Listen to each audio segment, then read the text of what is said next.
Hello and welcome. I'm Aki Corsoni-Husain, and this is the Expert Review podcast.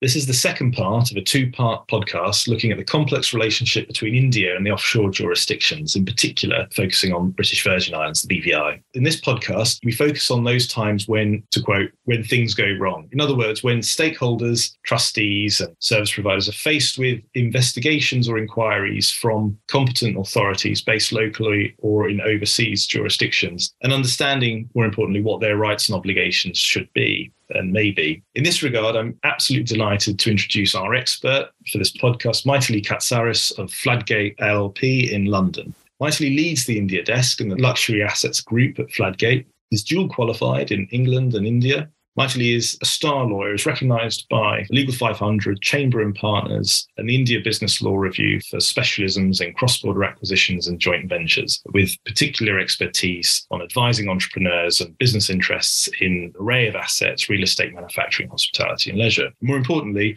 Mythily and I have worked very collaboratively over the years on a number of very interesting cases, and I'm, as I say, delighted to have Mythily here. Good morning, Mythily. Hi, Aki. Thanks for having me. Thank you for being here. Right, so let's get started then. So I think, as I mentioned earlier, what this podcast is aiming to do is to look at those situations that are a little bit contentious, situations where clients are faced with investigations or inquiries from competent authorities. I guess my very first question to you would be, what should functionaries do when a letter comes through the post, or more likely these days, into an inbox demanding that information be shared or some action be taken? Yeah, I think it's quite important because these emails come in either from the authorities directly, or more often than not in the BVI, they tend to get sent to a registered agent, and the registered agent from there passes it on to the directors. And, in my experience and having worked with you actually over the years, I think what we both tend to tell directors is to look at it quite impartially when it comes through, and actually go back into the company's status, because more often than not, the transactions or the inquiry tends to be for a period that is in the past. And in many circumstances, the company no longer exists, has been struck off, has been liquidated. There's a various set of scenarios. So I always do advise directors or authorized agents when they receive a request to really look at it, go into the history of it, and actually check what the status of the company is as a first step. I think the next steps would be to involve legal advisors. Where I have been working with directors of offshore companies, I tend to get in touch with Harneys, depending on the jurisdiction where, we've worked together. And I know that, what you and I tend to do is really look at what information has been set out in the notice, really just to enable the directors to determine whether this notice is proper, whether it's liable to challenge, whether actually there's any information in there that helps them try and get an understanding of what is the purpose of the request, who is the requesting state, what is the nature of the underlying investigation. And I think it's quite important for directors to know who the taxpayer involved is. And I think these are the very basic details that we would tell anybody who receives a notice to look into, and then actually get in touch with legal advisors like you and me. Yeah, no, that makes absolute sense. Is all of that information included typically? What is it that the authorities are requesting in their notices? And is it clear whether the checks and balances have been followed?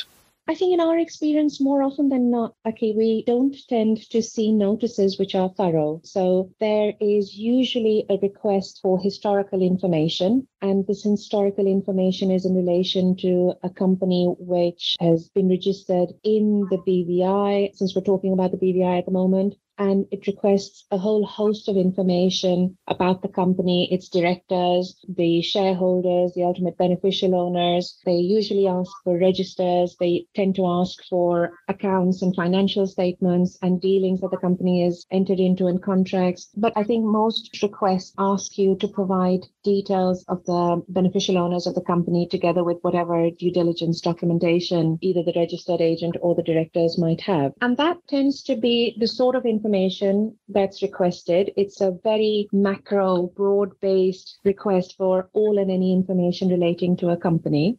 But as you said, I mean, more often than not, we don't necessarily see these requests being supported by actual information on the underlying investigation or who they're investigating or in which jurisdiction they're investigating. And that is for us as legal advisors and for the directors of the company quite vital to understand and determine. And I think this is where I would ask you the question back as to, in the absence of these details and in the absence of this information, do these inquiries at all seem like phishing exercises or vexatious?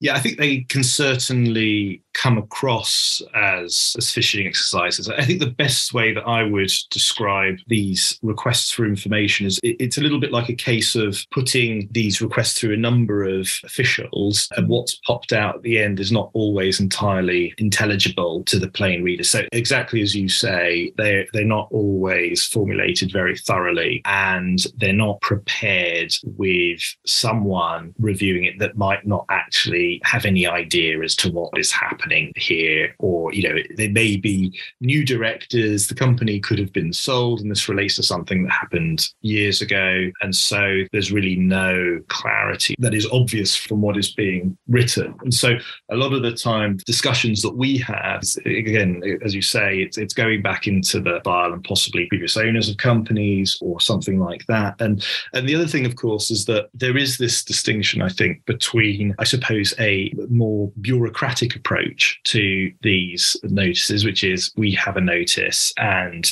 we have received a request and we must comply with the request. And I think, obviously, there are always obligations on private persons to comply with valid requests from authorities. But in the same way, there are obligations on public authorities to do their homework and to ensure that what is being sent to directors, to other functionaries, is actually correct and in order. And I think if that's not the case, and that's really where we come in as lawyers, and we can see in fact that some of these are vexatious. And it sort of takes me to the next question, which is that we, within Harneys, obviously we are based in our various jurisdictions, and we've worked closely together over the years.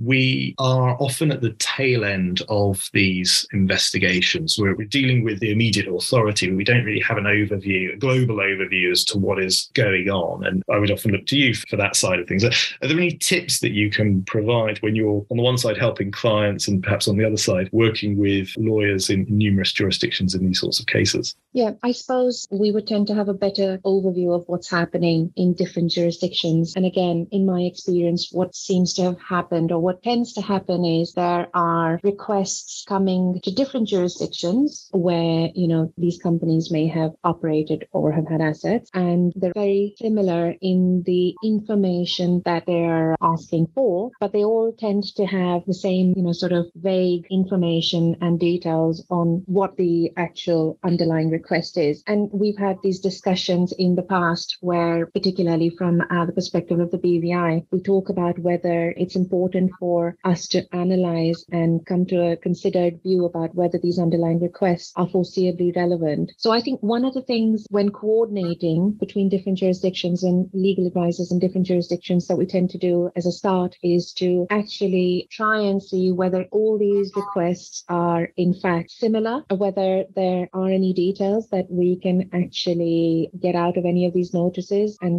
examine what is foreseeably relevant. I think it's important to make the point here that generally there is an underlying requirement that parties to these information exchange acts, there is a requirement that they won't engage in phishing expeditions. The OECD has in fact termed these requests of being of a very highly speculative nature. And then where there is uniformity between different jurisdictions, given the absence of some contextual information, I think that's an important part of our coordinating exercise. And then where we do have information that we can share, it's important that everyone who's involved in the process is actually sharing that information. So we so as directors of a company, they're able to try and get some sort of clue as to what's going on. And it's a really difficult situation for directors, former directors, etc., to actually make a proper decision or to, have a considered view on things when they're operating in the dark and there's a jigsaw puzzle in front of them and they're trying to put things into perspective and trying to connect the dots.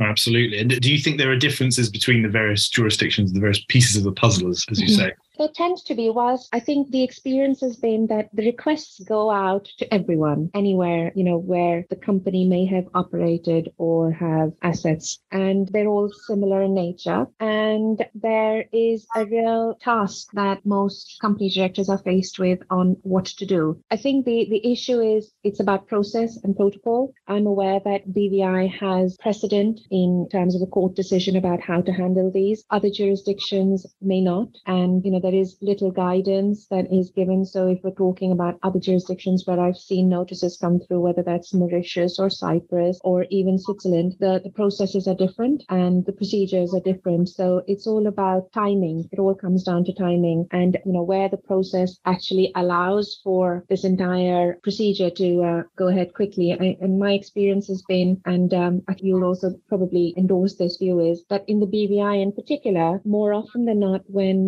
there has been a notice requiring companies to produce information and a response is given to that and for requesting more information on what the purpose of the request is, things seem to just go very quiet for a long period of time. And sometimes it can be as long as 12 to 18 months until you hear back. So I think it often makes me wonder whether the authorities in the BVI, for example, are just sitting there as a postbox, just passing information on, or whether they're actually engaging with the information that they're being asked of. I'd ask the question back to you as to your own experience, given the various jurisdictions that Harney's operates in. What's your experience? Yeah, our experience is that certainly where requests are being received, one thing that's been really interesting is to see how common law principles have interacted with requests for information. In particular, as you made reference to the precedent in the BVI, we have the seminal case of Friar Tuck and the International Tax Authority there from a few years ago.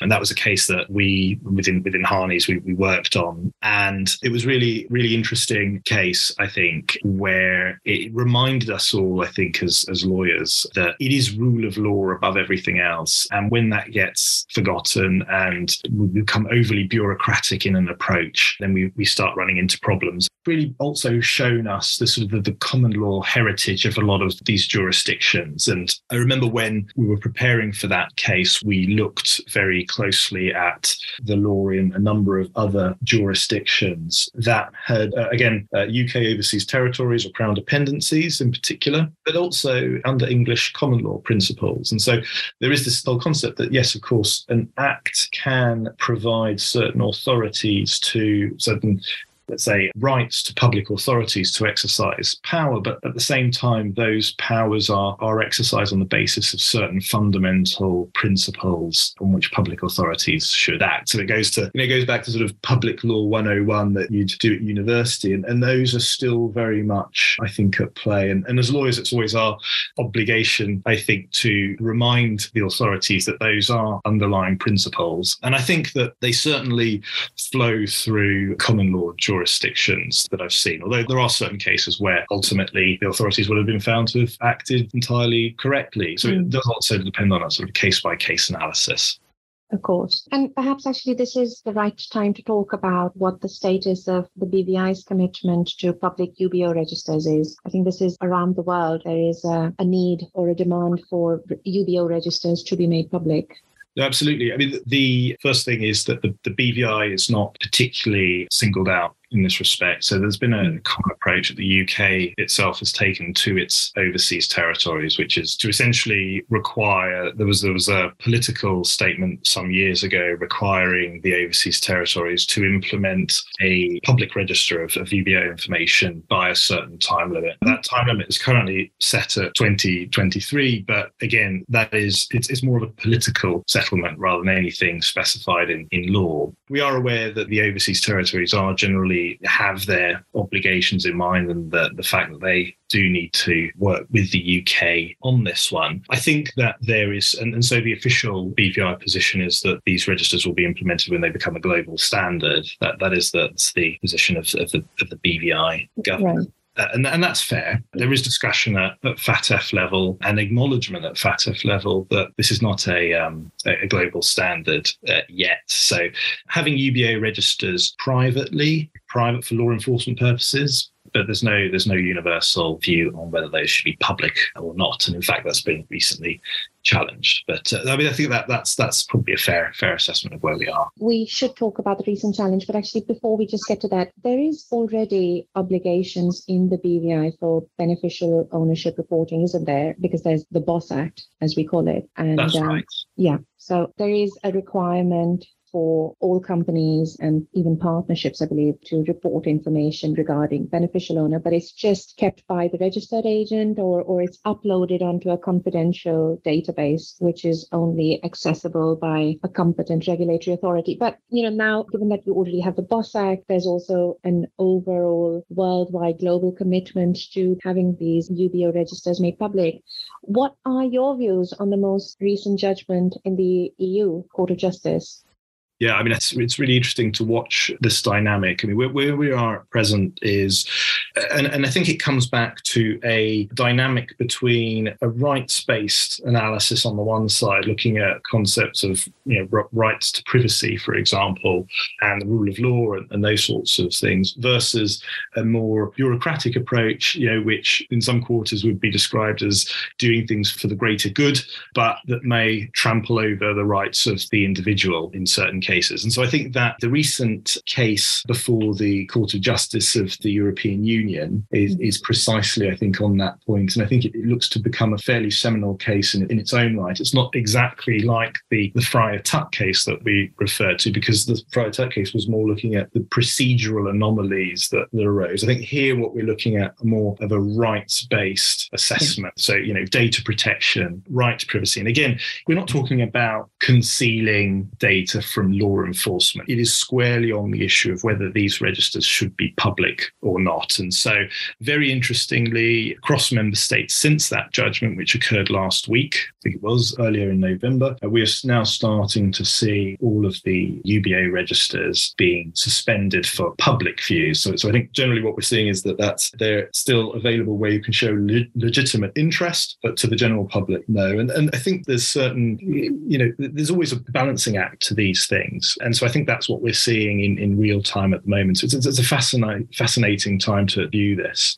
Indeed, it is. I think there is a lot of pushback from lots of commentators and lots of experts about how this could stall global efforts to force countries to have open beneficiary registers. But the court has balanced the view by saying there is a fundamental right of privacy and personal data protection issues, which is what it is seeking to protect. But yes, very interesting times. Very interesting times. And with that, I think we have to conclude our podcast. So thank you very much, Mythily, for joining me on this one. My pleasure.